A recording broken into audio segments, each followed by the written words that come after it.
Okay, I wonder if I speak to Kim, will he give me any Yes? money?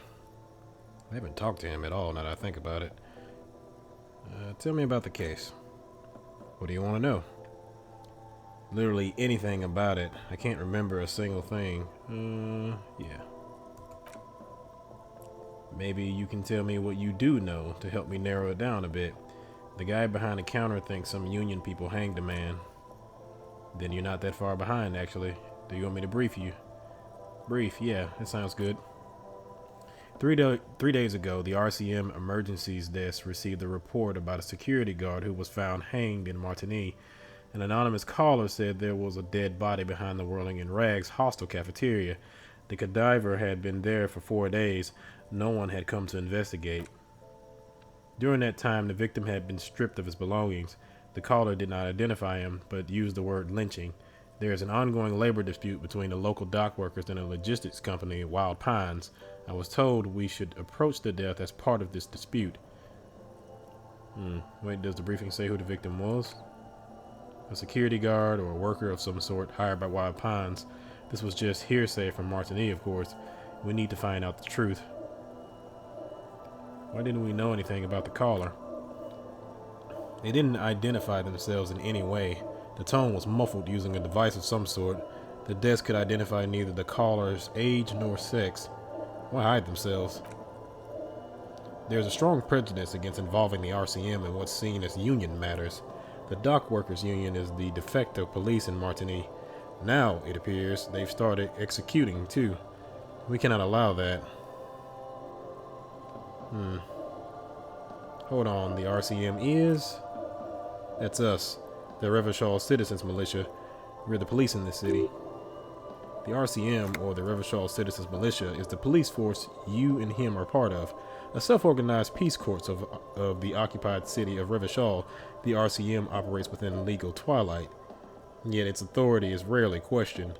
It's super useful to know this. Of course. Yes, I understand.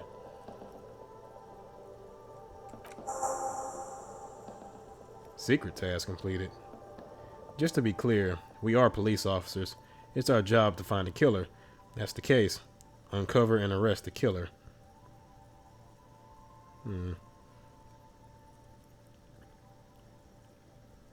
If we're from different precincts, why are we on the same case? I'm afraid you and I are pawns in a... He considers the phrasing. A pissing competition. What do you mean? You don't know? His eyes narrow. I assume you were in on it. I don't remember being in on anything. That's good. You know what I'm in on. Retrograde amnesia. Better still than an imbecile cop-off. Cop-off? It's just stupidity. We shouldn't waste any more time on it. If you want my take, ask me after we've inspected the victim. You should tell me now. This seems relevant. Later. His voice is unflinching.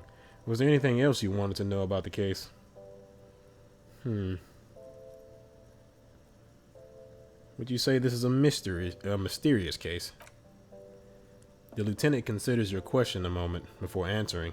No, it's not particularly mysterious case. It's not a particularly mysterious case. Why not? The lieutenant shrugs. The deceased is a security guard for a corporation involved in a labor dispute. It doesn't take a DeLorean polymath to put the pieces together. I just don't see the case getting more mysterious than that.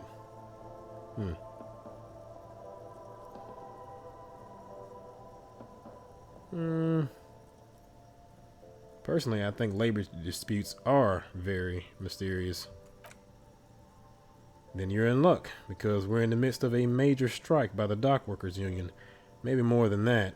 The union clearly wants a piece, not just of Industrial Harbor, but the Wild Pine Corporation itself. Is this a strike then, or the first shots in a workers' coup? I expect the case itself to be less challenging than navigating these community matters. This district isn't used to the RCM's presence, and the union rarely overplays its hand, as it appears to have done in this case. Wait, so this is a strike or an attempted coup? Strike, coup, revolution. It's brigandage, however you parse it. Hmm. You feel something rising through you, a familiar feeling, an opinion taking form. Hmm.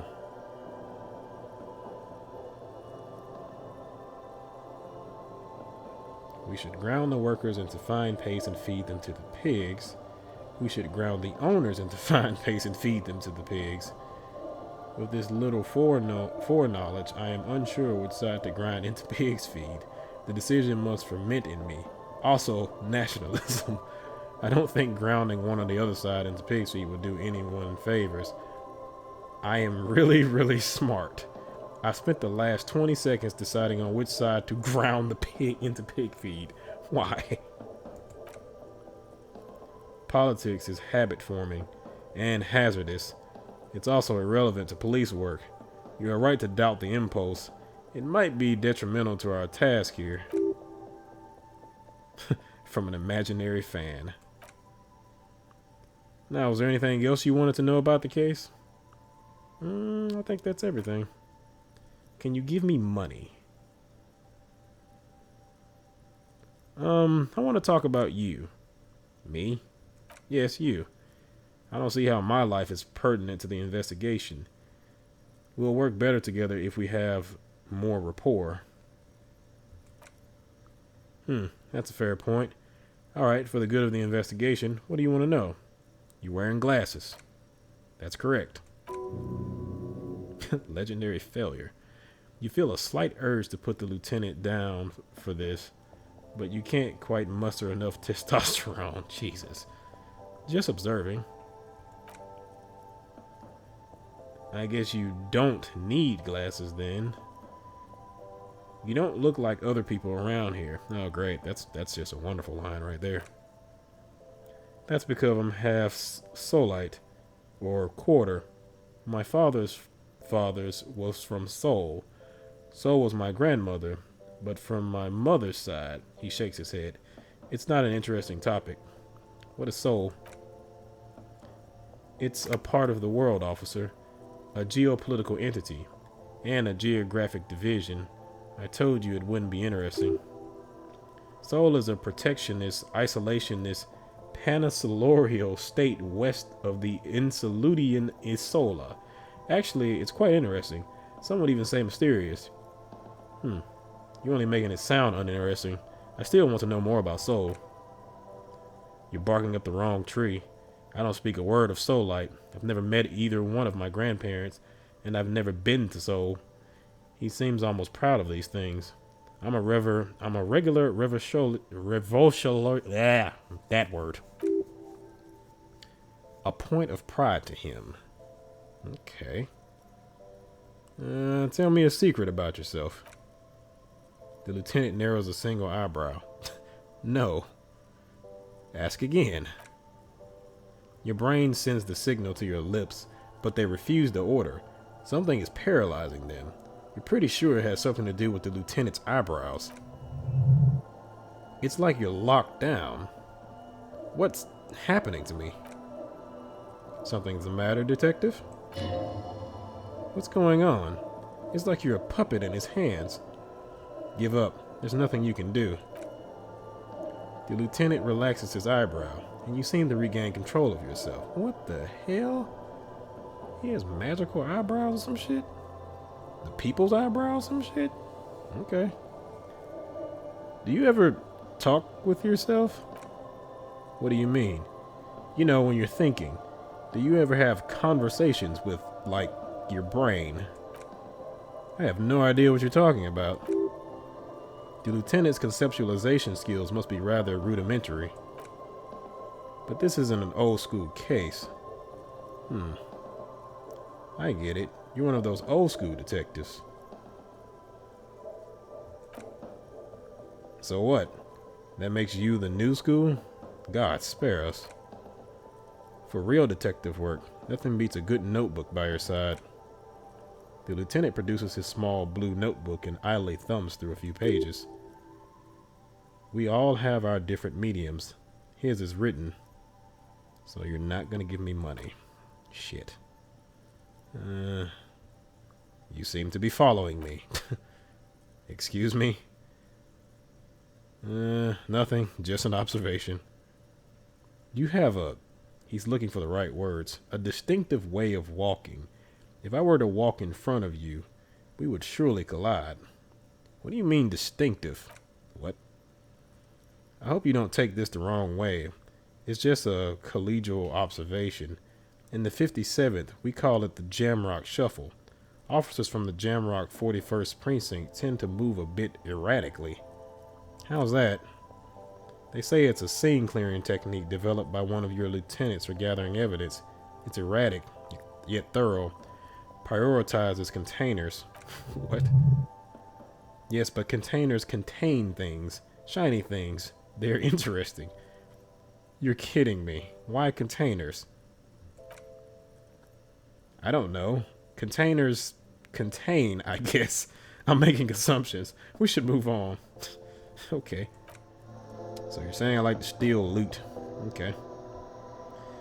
Okay, so I can't afford any ammonia. So let's see if I can go to the other place and find some.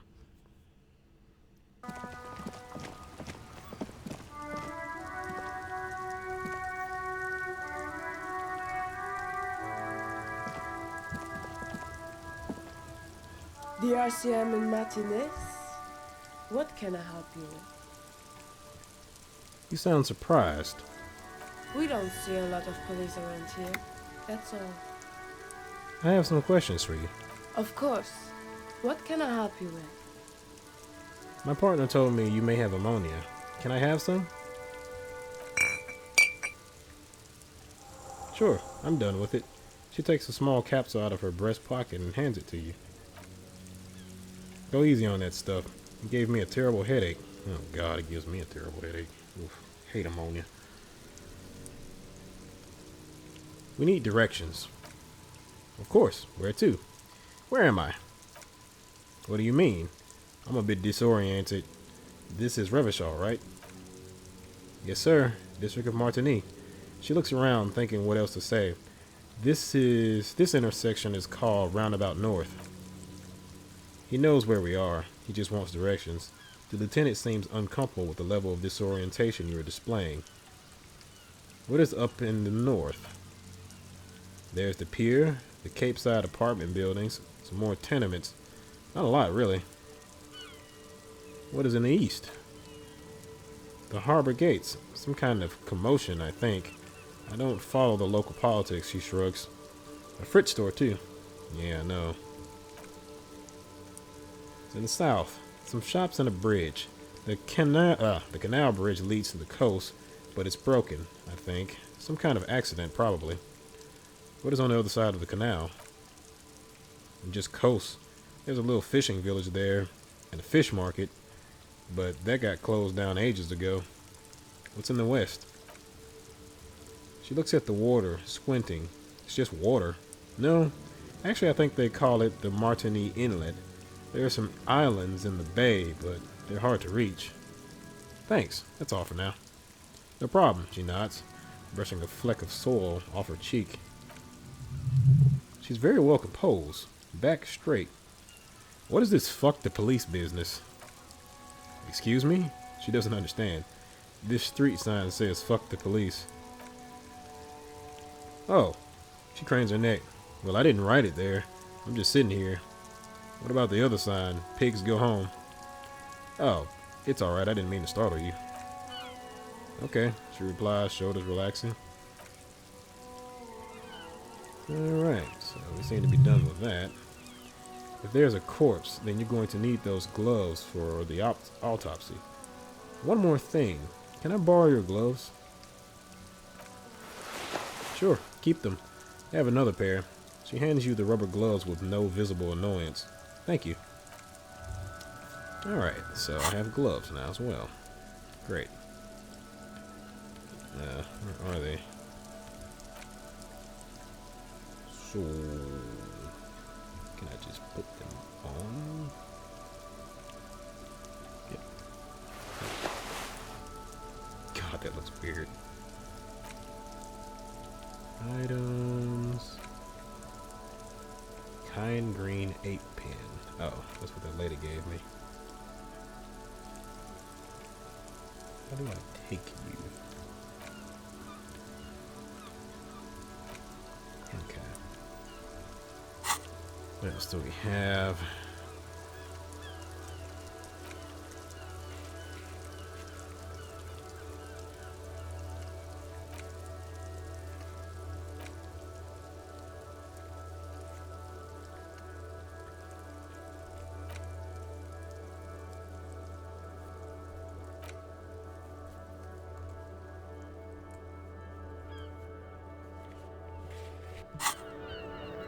Alright. Thought complete. Guillaume Lemillion. Okay. Bad news. Guillaume Lemillion did not become a cop.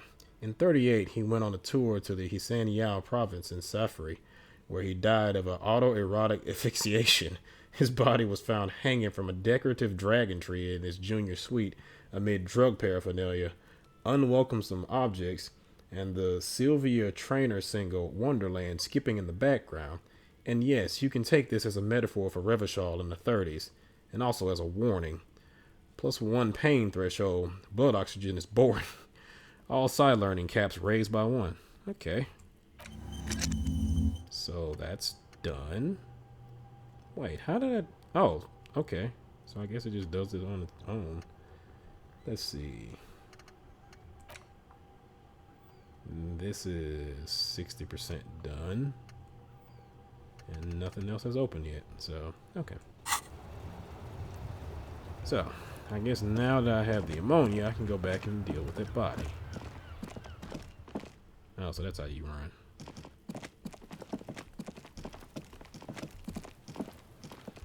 Alright.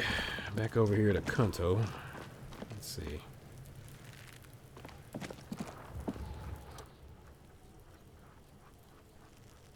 Let's see. Jesus, it's still pretty low. Are you gonna throw up again? Item loss. The ammonia. Really, bro? Really?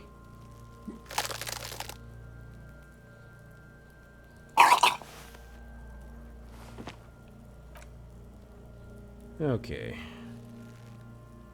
The ammonia only makes it worse. The combination forces tears out of your ducts. You manage to keep it in once. The second time, not so much. When the vomiting is done, your cheeks are wet with tears. I think I don't want to be a cop anymore. Let's see. The ammonia didn't help at all. Nor does the wind right now. You feel the lieutenant pat on your back rhythmically. I've seen strong men turn themselves inside out for hours. You're facing tough odds here. Alcohol withdrawal makes it considerably harder. Why can't I keep it in if I've been a cop my whole life? I've seen captains puke their guts out. It never gets easier. You never get used to the smell. Every Monday is cadaver day. Throw up, investigate, throw up, initial autopsy, throw up, bag it. He pats on your back again. Then drive to the station. Maybe throw up on the way there if you didn't bag the thing right, tight enough. You seem to be fine. I think I've lost my sense of smell. There's a pause. A white lie. Not being hungover helps too. This is bullshit. I don't want to do this anymore. I don't want to be a cop. Nah. Let's continue to be a cop.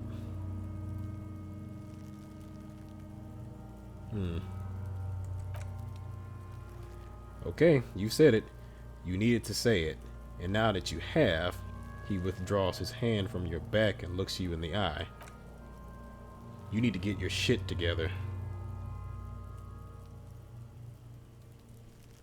But I don't want to get my shit together.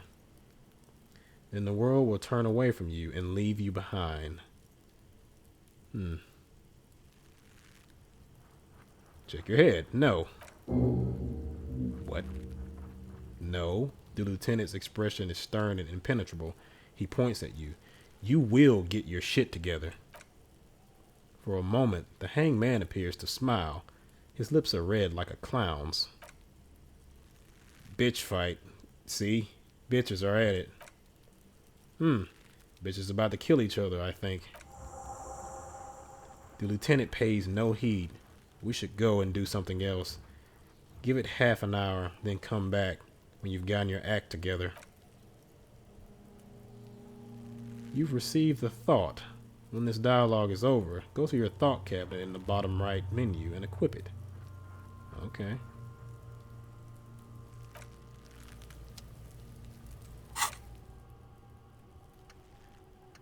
Volumetric shit compressor. Your shit is a part, and it's rather unbecoming of a cop and a human being. It's supposed to be the opposite of that. Together, compressed in a small area. To achieve a solid level of shit compression, squeeze your butt cheeks together for 30 minutes. Do something similar with the two hemispheres of your brain. Talk to people. Maybe that will help. Okay, let's internalize that. Volumetric shit compressor. If only I had that in real life. Okay, so let's walk around town.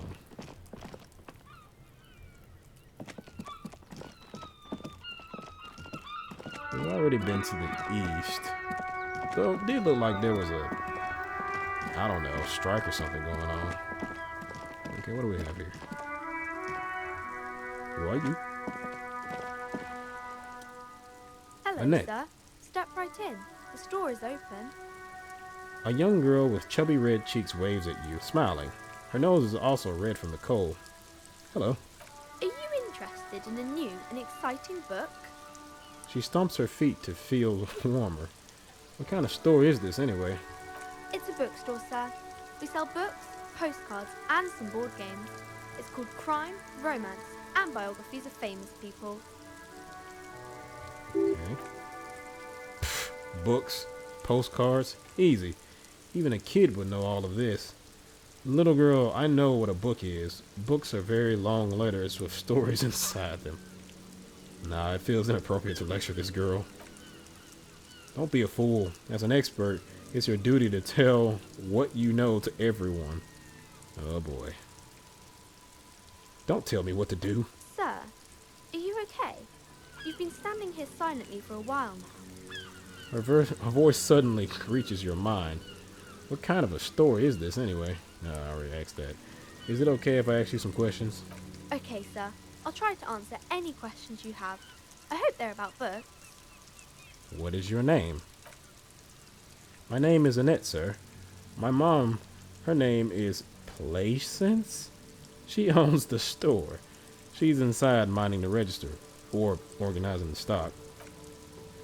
The girl gazes at the window, then suddenly jolts, her eyes wide, as if recalling something. Feel free to step in and browse our wares. And you're standing out here in the cold because I'm signaling that the store is open. She nods eagerly. Otherwise, people might not know. They'd miss out on the crime, romance, and biographies of famous people. I should have a word with the store owner, maybe.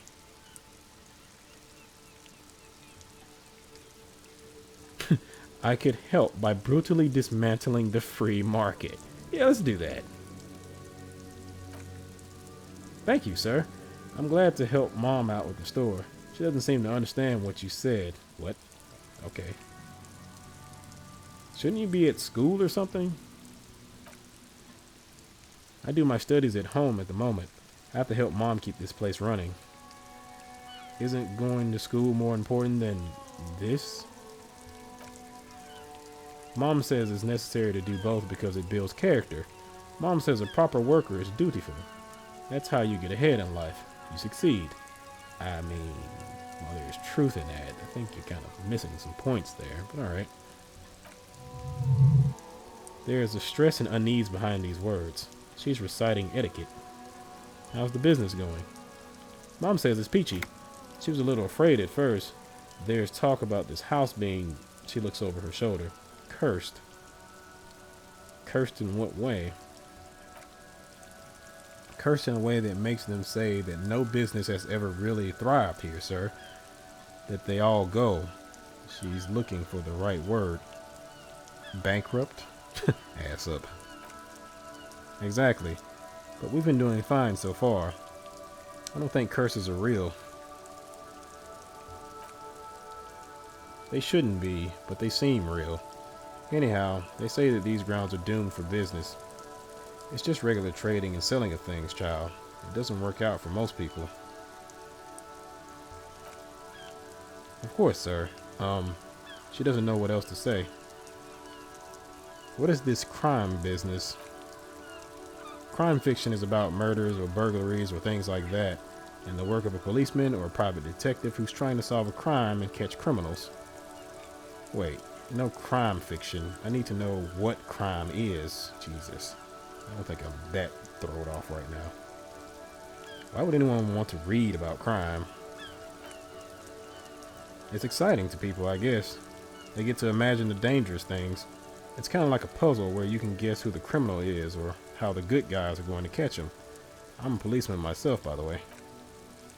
You don't look much like a policeman. She examines you as if to find something policeman-like. Huh. Well, what does a cop look like then? Didn't mean to offend you, sir. Sorry, sir. It's just that you don't look like Dick Mullen. She points to a book cover on which you see a strapping Vespertine officer. He stands grimly over the body of a dead woman. I used to be exactly like the Mullen guy. Then I decided to live a little. It's not your body that's important to police work. Anyway, it's your point to your head. Yeah, it's not your body that's important in police work. Anyway, it's your point to your head. Head, yes. No, your mind. Not head, child. Heads. Flexibility. There are millions of different people out there, and you have to get into their heads. Sometimes you gotta be the killer or to catch the killer. A Quicksilver mind. This Mullen guy looks like he needs 4 hours just to come up with a single idea. Isn't that very dangerous? She examines the picture of Dick Mullen. Policemen live and breathe danger, little girl. Mullen obviously lacks the chameleonic skill. Unlike you, sir. She smiles mischievously. He's just a fictional character. He's no match for you. Are you trying to get me to buy shit? Maybe you can show me some real police work, sir. The cover image of Dick Mullen seems to stare at you with harsh disapproval, like in the books.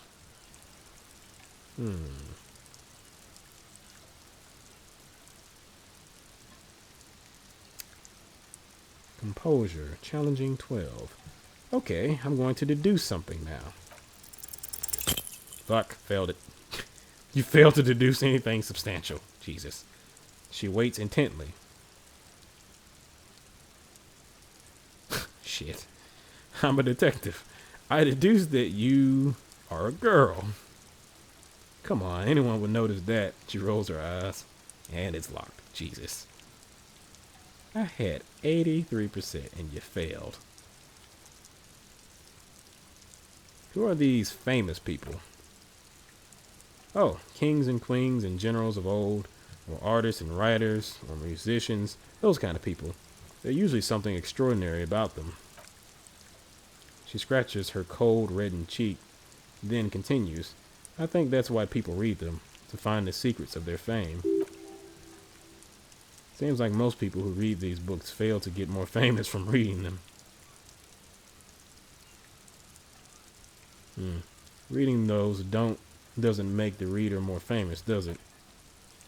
But it does make the famous people more famous. She smiles gleefully. Fame sounds delicious. Maybe someone will write a book about me one day.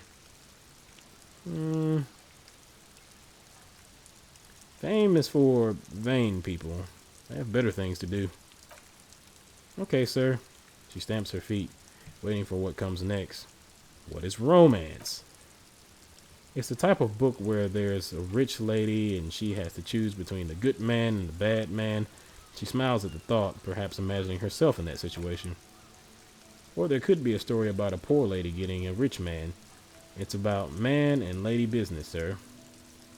What about a poor man getting a rich lady? What about when both of the men are bad? What about when everyone is poor? What about a book where the man and lady business doesn't work out at all?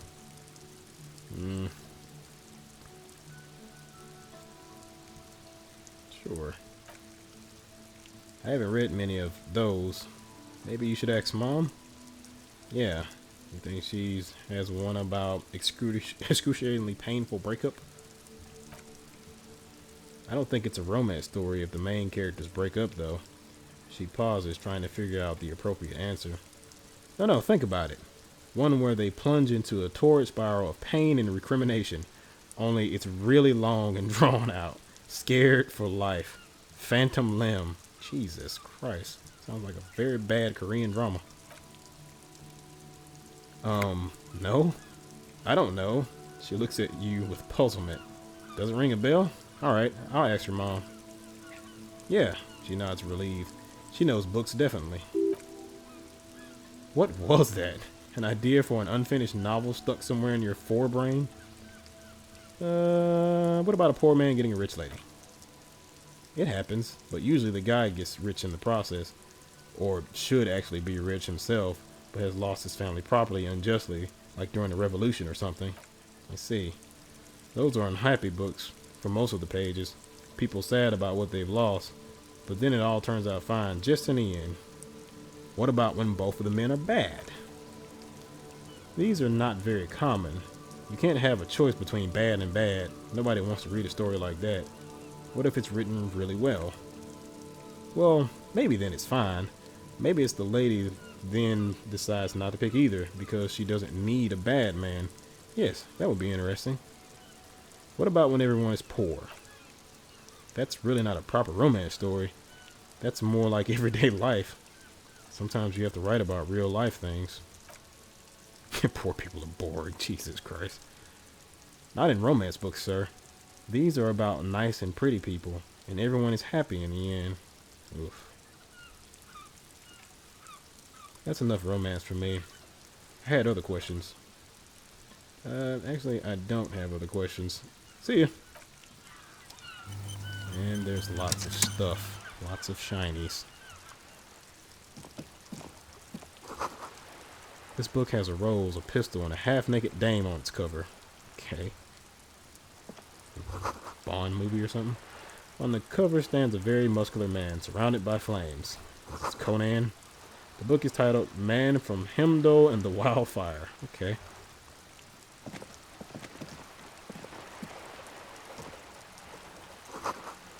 This is a book about pate. This book, you don't really understand what it's about, nor does it seem important. A book about Bodero culture. It promotes freedom and roaming upstream. A book about the future. The government reads your mind using radio technology. Nah, they just look at Facebook. Okay, I'm not going all the way out there. No, don't do it.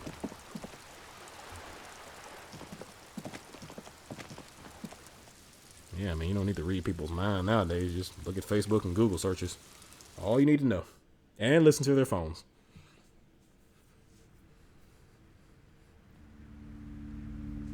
It's a nice shop. Look at the shinies. Gift books and molten candy.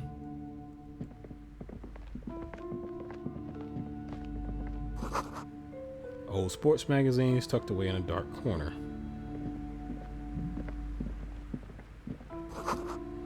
The book collects the national recipe of Arda. They're all about lake trout.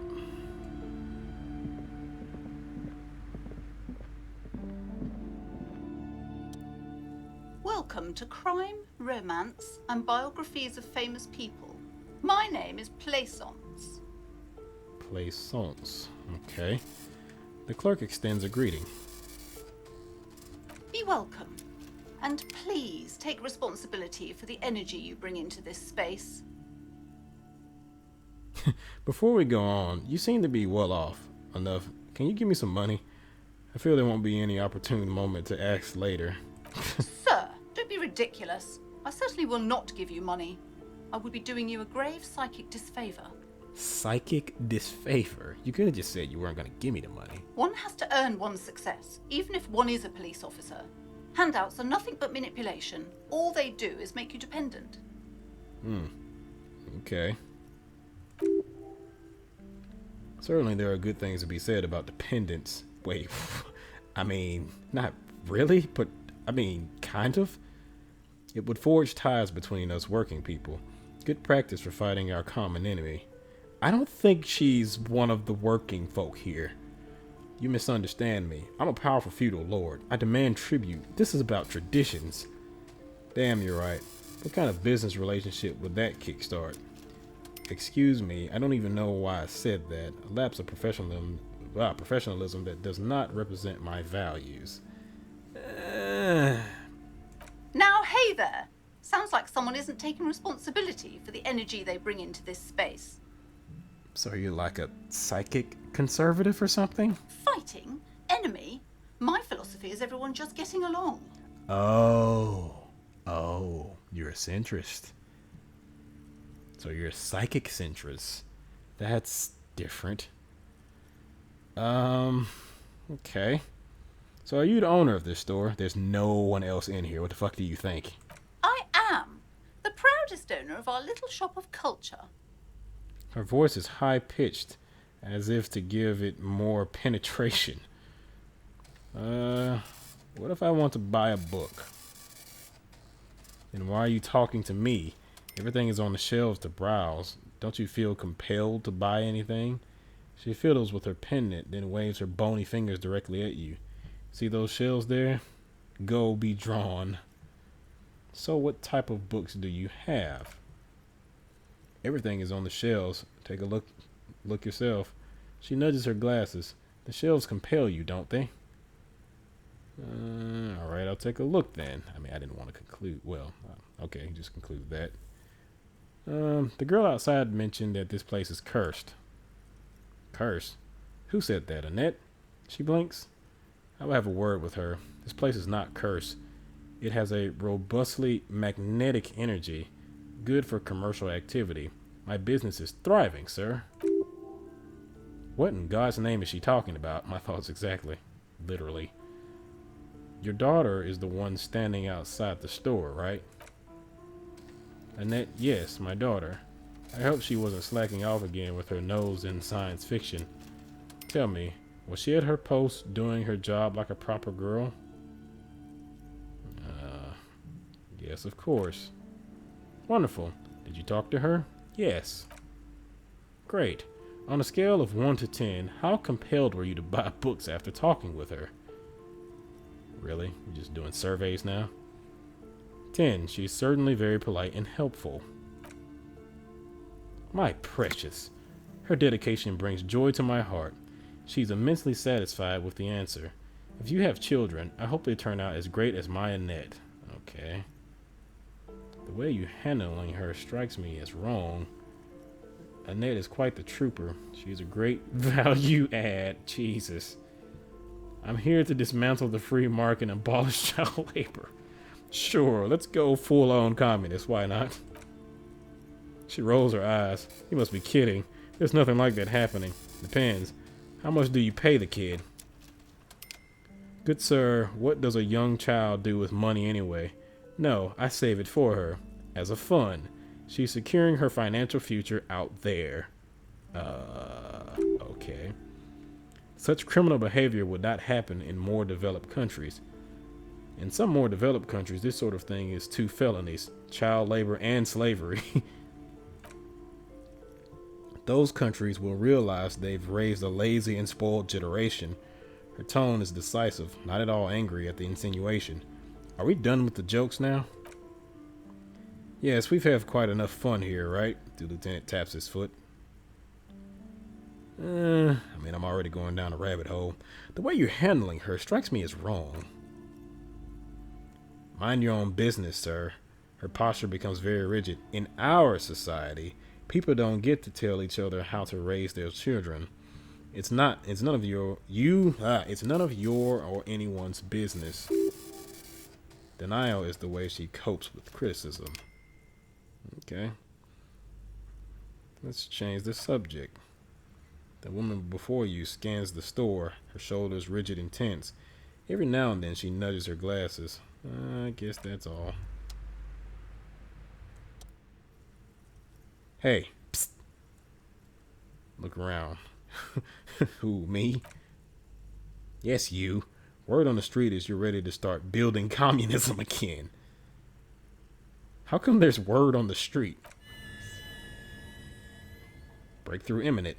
You keep saying things like down with the bourgeoisie, eat the rich, sodomize the landowners, impale all people who have more than 25 real in their pocket, and literally murder all human beings regardless of their political beliefs. That kind of stuff. I mean, you started off okay, and then you went to the sodomize the landowners, and then it just kind of got out of hand after that. Oh, right, that sounds like me. I've said some mildly left-wing things, but none of those. Funky style, very funky. So tell me, do you have any questions before we fire up the big communism builder, or do we get right down to it? Wait, first, what's this communism even about? Failure. It's about failure. Failure? Yes, abject failure. Total irreversible defeat on all fronts. Absolutely vanquished, beaten, curb stomped, and pissed on until you came along. You will reverse the fortune of the workers of the world. You alone, against every living thing, against every human alive, 800 trillion real in the hands of an impossibly well-organized ruling class, towering the city blocks of bankmen who have the ears of prime ministers, million-headed armies of nations, and the love of your own mother. Okay, why did my mom have to get involved in this? You against the atom, the charm, and the spin. When the whole world failed, matter failed to bend to human will.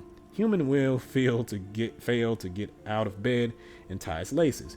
You alone, single-handedly, will rebuild the dreams of the working class. You are the last communist. It sounds like the beginning of a very, very, very communist movie. Or a joke, I'm not sure. Now get to work, comrade. Well, guess I'm gonna roll up my sleeves and start building communism. Oh yeah, get the firing squads and the animal wagons ready. Wait, what? Firing squads? You didn't say anything about those. Too late to back out now.